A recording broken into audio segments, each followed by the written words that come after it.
Breaking news as additional automotive layoffs are just announced, potentially closing a massive plant in Ohio. So in addition to that, in today's video, we're also going to talk about whether or not the Amazon CEO is really just doing backdoor layoffs by requiring their employees to return back to work. In addition to that, we're going to take you guys underneath the hood once again and take you guys to the Bureau of Labor Statistics most recent job report. And we're going to ask the question whether or not the American citizen job market is strong or not. And another question we're going to ask is, are these automotive layoffs going to stop absent a bailout? But before we dig in, Mitch, happy Friday. This may be the last video we make together for about a week. I'm leaving tomorrow for my trip and I'm going to miss you, buddy. But how are you today? It's all good. We're trying to get through another series of these layoffs, but they keep coming, even though you have a little bit of a lull and then more information comes in, and it's even in Europe. So even Michelin, I don't know, even Travis, you saw that, but Michelin's got a huge amount of layoffs. And that bothers me because the wheels on my car, the tires on my car are actually Michelin. I just bought some a few weeks ago. And the layoffs are everywhere. But let's start here. This came out on the 6th and was updated November 7th. Over 1,000 indefinite layoffs expected at Toledo Assembly Complex. And I'm about to show you guys how big this complex is in a minute. Stellantis said it is moving to a one-shift operating pattern at the Toledo South Assembly plant, resulting in indefinite layoffs of more than 1,000 employees. The company said it is moving from a two-shift to a one-shift as Stellantis provided the following statement. As Stellantis navigates a transitional year, and that's the key word right there, a transitional year. Can you explain that a little bit? The focus is on realigning its U.S. operations to ensure a strong start to 2025, which includes taking the difficult but necessary action to reduce high inventory levels by managing production to meet sales. As a result, the company will adjust the operating pattern at the Toledo South Assembly plant, moving from a two-shift to a one-shift. And we talked about that. And again, approximately 1,100 people will be laid off. These are difficult actions to take, but they are necessary to enable the company to regain its competitive edge and eventually return production to prior levels. In accordance with the 2023 collective bargaining agreement, the company will provide affected employees with 1 year of supplemental unemployment benefits in combination with any eligible state unemployment benefits, equaling 74% of their pay. So at least it's something. Now, the reason why we know this is they actually sent this letter to the Warren to report mass layoffs, a new round of mass layoffs on November 6th. And here's a letter right here, just in case you guys were wondering how they're supposed to legally report this, what the addresses are, the people that wrote the letter, things of that nature. But it's all right here. And here's the number of layoffs right here. So we have 1,095 production operations / team members. So the little guys, we have, it looks like 14 team leaders. We have 21 repair reps, and we have 4 office clerical and engineering layoffs at that facility. To give you guys an idea of how big the facility is, it's on your screen right now. This is Google Maps. This is a giant facility that is in risk of completely closing down. Now, if this massive facility closes down and the municipalities around this facility no longer get that tax income, then that tax burden, and let me zoom out here, is going to fall into all of these residential neighborhoods. I mean, look at this. This is a bad one because this plant and facility is literally surrounded by houses and residential neighborhoods. Y'all see that? And again, this is one giant, massive facility that is in danger of being closed down right now. Right now, we're sitting at year to date, 34,314 layoffs. Last year in 2023, when we go to year to date, we were only at 26,744. So the layoffs in the automotive industry are increasing. That is what the math shows. Mitch, is the reason for these layoffs is because demand is down. Another reason being economic factors, but aren't economic factors the same thing as declining sales? Don't those two things go hand in hand? Well, a couple of things. So 1,000 people, although it just looks like a number and it's not a big number, but look at it this way, that's 1,000 families. And when you start to put it in perspective, then you have to say, okay, this is a big deal for this community, but it's a big deal for any community. And it really comes down to what we've been preaching. I haven't said this in the past, but this is really about getting the economic house in order, including the automobile plants themselves. They are very complex machines. There's no doubt about it. They have international businesses. They have businesses that are tied to them that they own. It's a conglomerate. So Stellantis is a conglomerate. The problem is that you can lay off people, but the CEO or upper management pay can increase. So when I say get the economic house in order, that means tie the pay packages to the profitability of the companies. And a lot of this nonsense, and I'll call it insanity, will stop. So these automobile plants will end up saying, well, give me money or we can't keep our employees. And we've all heard this before. And the definition of insanity is doing the same thing over and over again and expecting a different result. The reality is they have to get their economic house in order. These big conglomerates, just like the big banks, for the sake of the employees, they probably need to be broken apart so you can see what the hell's going on under the hood. And that's the problem with these big conglomerates. You really can't, they give you a balance sheet, but that balance sheet has got all sorts of stuff under the hood and makes it hard to figure out. And it all has an effect because at the tail end of the day, they want to make those companies profitable, so they'll lay the people off. There's a whole bunch of problems here. And it seems like, Mitch, that those problems are just getting worse because the math says that the trajectory of the layoffs are going up. It also shows us that the consumer is not healthy. Like we see, again, it just drives me crazy everywhere on mainstream media. The consumer spending strong. No, it's debt. People are using their credit cards to buy groceries. Not everyone, but a lot of people are. So the fact that these things are getting worse, do you think that the only way to stop additional mass layoffs in the automotive industry is for the Fed to bail out the auto industry once again? No, that is the abject definition of insanity. It isn't going to fix anything, right? Either those businesses stand on their own 2 feet, or there may be too much supply available in the industry, at which point some of those plants would need to be shuttered altogether until the demand comes back. There's a whole bunch of complex issues here. But holding your hand out and saying, give me money to keep this company afloat isn't going to work for anybody, because all you're doing is delaying the inevitable, and you're running the rule of 72 up on the cost of the back of the taxpayers. And even that plant that you showed, the size of that plant with all those houses, well, look at the real estate tax that thing generates. And that is the exact reason why real estate taxes should be eliminated, right? The automobile business, just like every other business, is subject to inflation. So if things are inflated, that puts more pressure on the company to make a profit. All of these things are hooked at the hip.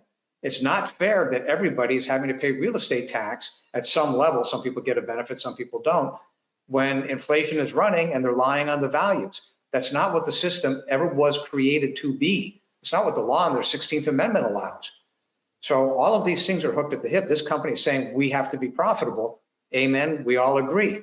Now, company, what are you doing to ensure that, other than stuffing money into the board's pockets, right? Well, they're laying off. They're all tied, yeah, or laying off employees at the cost of stuffing money into somebody's pockets. It's global. Stellantis is a global company. They're in Italy, they're in France, they're all over the place. How do you know that they're not robbing Peter to pay Paul? You're not going to get that on the balance sheet. There's not a separate line item that says, rob Peter to pay Paul, 20 million. Right? It's not there. No, so it's not there.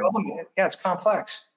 Well, I mean, and it didn't work last time that we did bailouts for the auto industry, because now we need potentially another round of bailouts. So you're right, but that doesn't answer the question really, right? Like, they're going to want it. Do you think though, like you and I understand the math, right? It's not fixing the real problem, which has probably to do with the operating expenses and, how to operate a business and the CEOs. But do you nevertheless, Mitch, do you still think that they're somehow going to figure out a way to bail themselves out again? Do you think it's possible? Is a bailout possible? Yes. Is it justifiable? Probably not. No, it's not. However, if you're making cars in the United States, you have to look at it from the standpoint, if you're not robbing Peter to pay Paul, in other words, taking money out of the United States to shove it into some foreign country, okay, we can have a conversation. If you're saying, oh no, well, we're going to keep the size of the company, we want to bail out here in the United States to, in fact, bail out our assets in another country, no, thank you, we'll pass. And that's, so it's complex, and it's not a clear, straight answer. It has to be looked at, but it's a problem.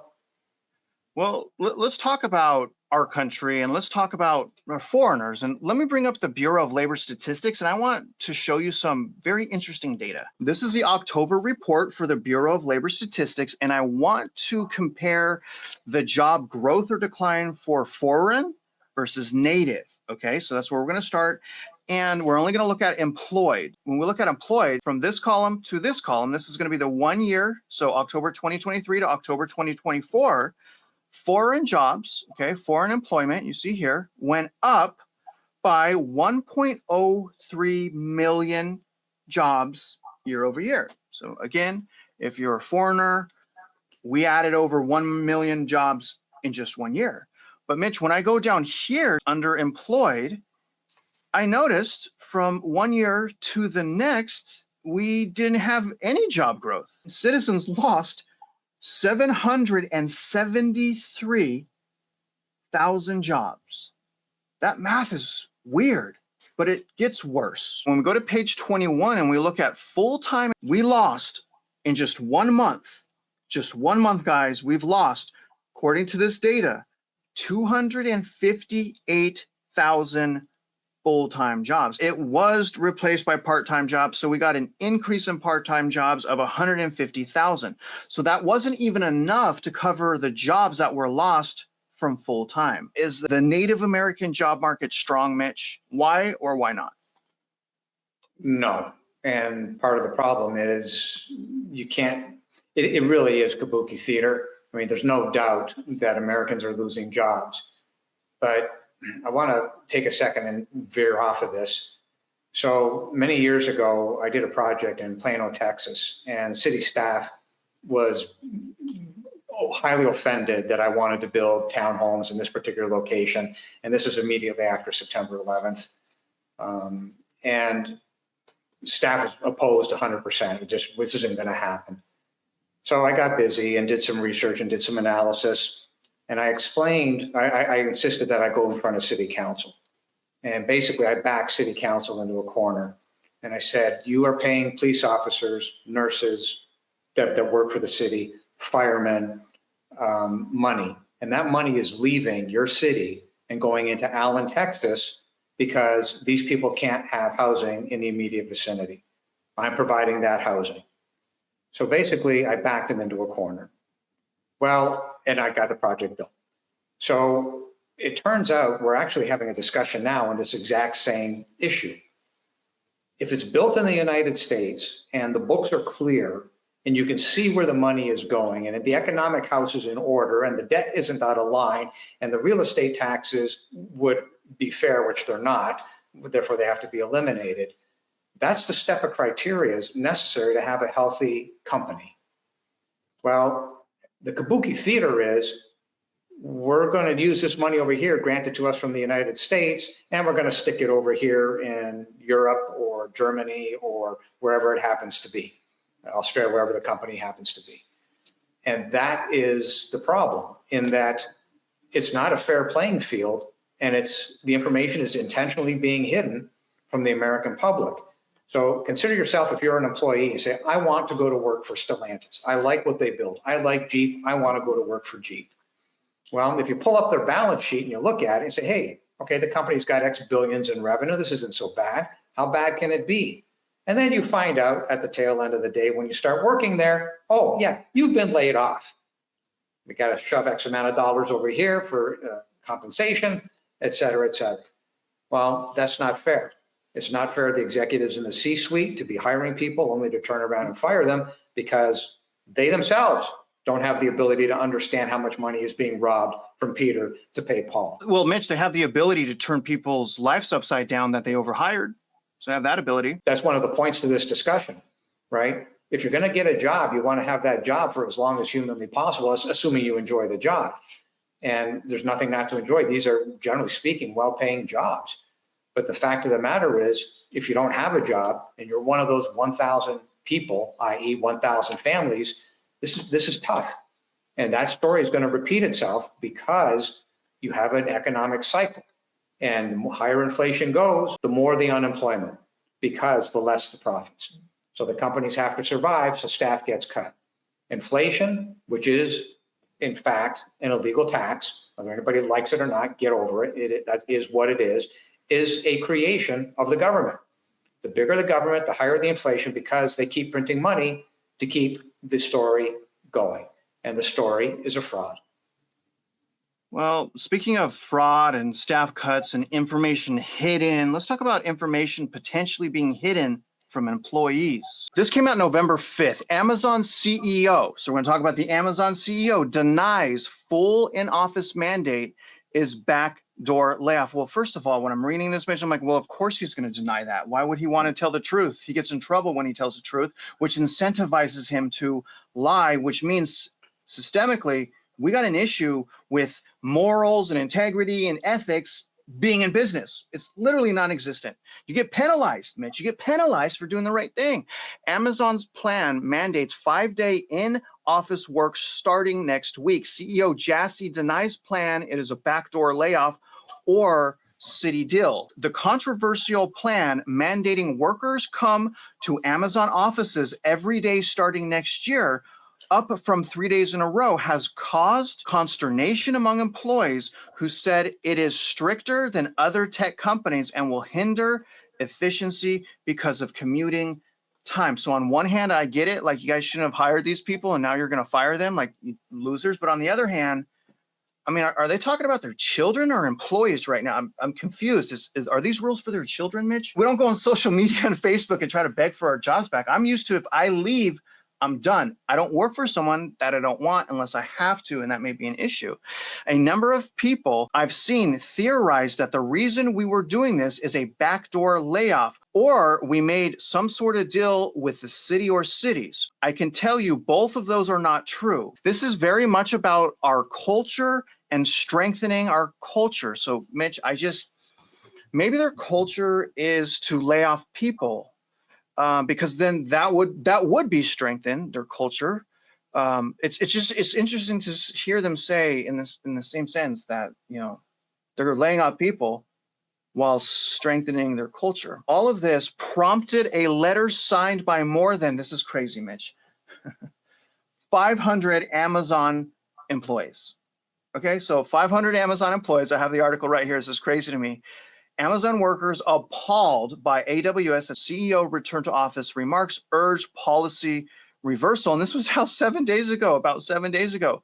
And this goes on and on about how it's unfair, how they moved out of state, how it's just not going to work for them. Please help us. Please reverse it. This is not going to work for us. So, Mitch, I have the obvious next question. Is that really just a backdoor layoff scheme, in your opinion? No, they should have come out and told the truth. But the truth of the matter is, when they allowed people not to work inside of the office, the productivity dropped 30%. And that's not acceptable. To simply tell the people, this is what happened. We had no choice due to the circumstances, what COVID was, and due to what the potential laws or alleged laws were. But that is the bottom line, is that the productivity dropped, and it's not acceptable. It's not good for the company. It's not good for the remaining employees, and it has to be fixed. And the way that they want to fix it is tell everybody you've got to come back to the office. Now, not one size fits all. There are certain employees that are, let's call them global employees that work in other areas of the globe that are part of that issue. So everybody's got to be looked at in the individual basis. The problem here is they're having an argument in the press. It shouldn't even be had. This is what we're doing. We are the company. This was the mistake, and tell the truth. The problem is they didn't tell the truth. They're trying to find arguments that are specious at best in their own letter. Just saying, this is what happened. Our productivity went down. It's got to get fixed. This is how we're fixing it. We'll deal with everybody on an individual basis based on their ability to serve the company. That's it. Everything else is hot air. If he said that, would their stock go down, do you think? Who cares? Tell the truth. I don't. Yes, I know the truth. I agree with you. The truth is more important, but like I'm trying to figure out the dishonesty here. Like, why would he not just be transparent? People are being so sensitive or not isn't the point to all of this. The point to all of this is, look, these companies have got to make a profit or they go bankrupt. If they go bankrupt, a whole bunch of people are unemployed. So all the other nonsense, well, somebody's sensitive to this or somebody's sensitive to that, you are completely, not you, but generally everybody, are completely missing the point. They've got to make a buck. Mom and pop have to make a buck because they got things to pay. And it's all the kabuki theater that's stealing the money in between that really isn't adding anything to society whatsoever, i.e. the real estate taxes. So the point of the matter is, if you simply tell the truth, say, this is what it is, let's deal with it. And by the way, this is what it is with regard to the debt loads that have been created as a direct result of the Federal Reserve and the local taxing entities. It has to be dealt with. You cannot shove this under the carpet anymore. This is blowing up in your face. And that is what will cause the next Greater Depression if this is not unwound quickly. As I said, the market will get in front of this and do it for you, or we can be part of the solution. And when I say we, we're back to the global we, because we now know that what we have done works. Let's finish this video out. And I want to put us in the shoes, Mitch, of someone that is worried about their job. And I want to try to figure out how you could articulate them best get through that situation. I'll say, and you know what, it's just interesting. I actually just found my resume a few days ago. It's in this drawer right here. I can show you my resume. But I would say that if you're worried about your job, and assuming it's not too late, one of the things that you could do is become a solid asset, unreplaceable, have a great attitude, although I know it's hard sometimes, but become a solid asset to your company. If you're a solid asset, you have the highest likelihood to be the last laid off. That may not work. So another backup thing that I would suggest, it's in my drawer right here, work on your resume, start getting it out there carefully. You don't want them to find out because some people are petty and will fire you if they find out you're looking for other jobs. So you have to be skillful, but don't be reactive.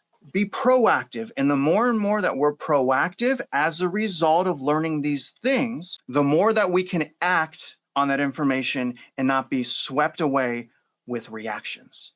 Mitch, how does someone deal with that? If someone's worried, normal Americans worried, potentially about losing their job, what's the best way for them to keep it? The people that are watching these videos are a different caliber. These are people who care and want to get involved. They're not necessarily the ones that we're speaking to with this portion of the conversation. I have a very, very close friend of mine who is a phenomenal chef. And I was at the restaurant this last week having just a conversation. We just sat down to have an espresso. And he's got a problem because the amount of employees that he has, in his own words, quote, how difficult is it to smile? You're in the hospitality business. Smile. He's literally having to teach people, put down the damn telephone and learn how to smile. Enjoy talking to somebody. And therein lies the problem. So when you, Travis, say, well, you want to do the best you can for the company, absolutely. That's how you help keep your job. That's on one hand. On the other hand, it's not necessarily just how much you make, but it's how much you keep, how much you're able to save. So lowering your expenses so you've got more money, that's a huge problem. And he's got a massive amount of turnover in that particular facility. And it's new and it's got to work its way out. But that just shouldn't be the case. I mean, these are not children. These are people who are 25, 27, 32 years of age being told how to put a smile on their face. And that is mind-numbing. Yeah. So if you have friends, because I know the people who are watching this are light years ahead of that issue, but it's okay to tell somebody, listen, if you're not happy, what are you good at?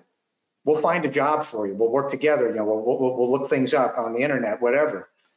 If you're happy and you like your job, then learn how to be personable. And then people in the company will find a way to keep you. It's the people who've got a scowl on their face that just don't give a damn other than looking at that telephone. And that's a huge problem. You know, even in my operations, you're not allowed, like if you're working on a multifamily, you're not allowed to carry a telephone with you. it's okay, put it in the locker. When you're in the office and you're communicating with people, there are no phones. You work eyeball to eyeball with somebody. That's it. And it does work its way through, because our average turnover on a multifamily is about, give or take, around 15%. Industry standard is between 35 and 48%. Just learn how to talk to people. That's it. Oh my gosh. I struggle going out to eat for many reasons, predominantly because it's expensive and it doesn't even taste good. And I'm a cook. But another reason, the service, Mitch, when I go out to a restaurant and I feel like the waiter doesn't want me to be there, or they just want to be done with work, I don't have a good time eating. And I always ask myself, why did I just spend $100 to come out to eat when I could just stay at home, made a better meal, and enjoyed my wife's company, even more? Because, we get busy talking about how they should step up. So it's just, I don't even want to go out to eat. We did go out to eat yesterday. I sent you that picture. Freaking mold, black mold coming out of the AC duct all over, giant cluster of black mold in the waiting room. We walked out of the restaurant. There's a lot of bad things going on in this world. Mitch, I thank you for being that light and a breath of fresh air. I wanted to remind you guys, don't forget, check out all the links in the description. We have free classes on how to fight property taxes, free classes on how to use the math to buy a house. I'm saying don't buy a house, okay? But I am teaching you how to use the math and what to look out for in the pitfalls. I also have a link to GoFundMe if you guys are interested in sponsoring the trip I'm about to take. And speaking of that trip, let me give you guys one more quick update on that. Please email me if you're in this area, because I want to talk to you. If you want to help, please email me. I am leaving Saturday night. It's a 16-hour drive. I'm going to be staying north of Spruce Pine right here. I'm going to be trying to get out to Relief right here. There's a lot of heartbreak going on in Relief. I'll be doing a lot of work as well south over here in Swannanoa and Black Mountain. And this is a trip I put together in conjunction with the community of Real Estate Mindset. So I wanted to say thank you, and we cannot do this without you. And that pertains to everything we're doing on this channel. This channel is about community before anything else. Mitch Vexler, sir, I appreciate you. Anything else you want to say before I talk to you a week from now? Yes, if there's somebody in North Carolina who has certain issues, it's okay to reach out to Travis. Maybe there's a way to help. So if there's somebody up there who needs the help in those specific areas, reach out to Travis. Yeah, and I'm a part of about 5 or 6 groups on Facebook that are, I don't know, they got to be thousands of people in there. So there are people that are reaching out for help. They're getting the help. The recovery is at the part that's kind of the crappy part. It's like past the honeymoon phase. Media's not even covering this anymore. It's the really dirty, dangerous, mucking work. We're going into areas that are highly toxic. I'm trying to get with search and recovery teams. So it's going to be something that I feel like I need to go to, Mitch, because not only do I feel like I need to go to help people for my own soul, but I feel like people need to understand what's really going on. And I feel like people really need to understand how important community is. I intend to share this story about how that community came together when no one else would for them. When you come back, it'll be the underlining of why community is so important, because federal government isn't coming to rescue anybody. I got the chainsaw. We're going to go out and help. We got chains. We're going to do whatever they need us to do to help people. Now, other than that, Mitch, we're going to get the viewers out of here. If you guys are out there just living your life or investing in real estate, you guys already know. We wish you luck, and we hope you win.